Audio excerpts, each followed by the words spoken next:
Assalamualaikum warahmatullahi wabarakatuh. My name is SitiNurhalizaMeidiana from PBIB. In this video, I'm going to read an article about everyday life in the Soviet Union, the shopping runaround. The author Hedrick Smith was head of New York Times office in Moscow from 1971 to 1974. The following passage is adapted from Mr. Smith's book, The Russians, which was published in 1976 by Quadrangle, or the New York Times Book Company. First, I had heard about consumer shortage before going to Moscow, but only when we began to shop there did the Russian consumers' problems really have meaning for me. Customers the world over wait in lines, but Soviet lines have a special quality all their own. Typically, the Soviet woman spends 2 hours a day in line, 7 days a week. Personally, I have known of people who stood in line 90 minutes to buy 4 pineapples, and 3.5 hours to buy 3 large heads of cabbage, only to find the cabbages were gone as they approached the front of the line. Lines can run from a few yards to nearly a mile. Some friends of ours watched a line of people in Moscow signing up to buy rugs. The line lasted 2 days and nights and ran for across all through an apartment development.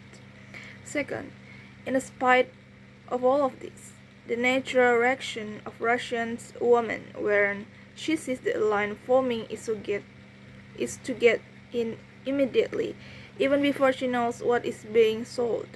However, Soviet lines are more fluid than they appear. In most stores, for example, shopper must stand in not 1 but 3 lines for any purchase. The first to select a purchase and find out its price. Second, to pay a cashier somewhere else in the store and get a receipt, and the third to go pick up and purchase and turn in the receipt. Third, but in dairy store on morning, I found out that the game is both simpler and more complex than that. I went in to buy some cheese, butter and bologna sausage, which were in 3 separate departments, each with its own line, 9 lines. Fourth, rather quickly though, I noticed that experienced shoppers were skipping the first stage. They knew what most items cost, so they went directly to the cashier for their receipts. After studying prices, I did that too. Then I went to this cheese line, the longest, probably 20 people to get the worst over with first. I was in line less than a minute when the woman in front of me asked me to hold her place. She darted off to the butter and milk line. The cheese line was moving so slowly that she got her butter and milk and returned before we had advanced 3 feet. I decided to take the risk too, and I got back with my butter while the cheese line was still inching along. Fifth, then it suddenly occurred to me that all over the store, people were getting into line, holding places, leaving, returning. Everyone was using the cheese line at home base. That was why it was barely moving. It kept expanding in the middle. So I got the man behind me to hold my place, and I went off to buy my bologna. Once again, it worked. It took me 22 minutes to buy butter, sausage, and cheese.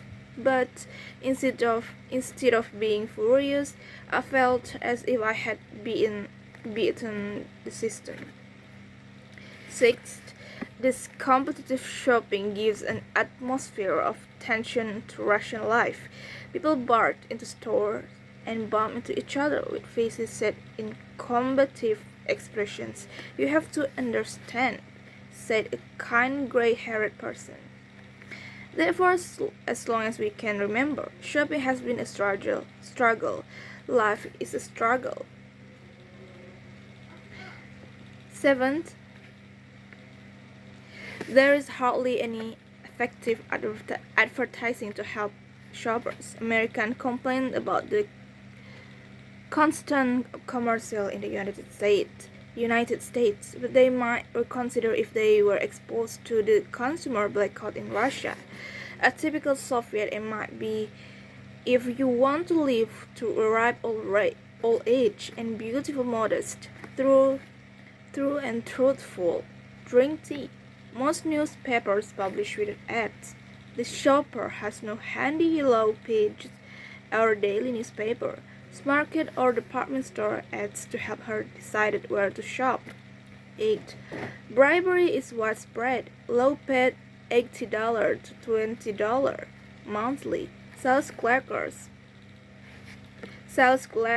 take a portion of attractive items and sell them secretly to regular customers who have either left a bribe in advance or can be counted on pay a high price on delivery.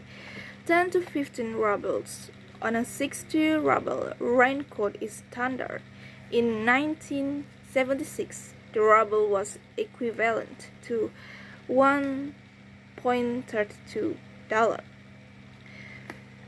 9. So common is this practice that the Soviet press is always complaining about it, but it doesn't do any good. Crocodile, the Soviet humor magazine, once showed a department store employee promoting some newly arrived items. Dear customers, in the leaders goods department, 1,500 imported women's purses have been received. 450 of them have been bought by store employees. 49 are under the counter and have been ordered in advance for friends. One purse is in its display window.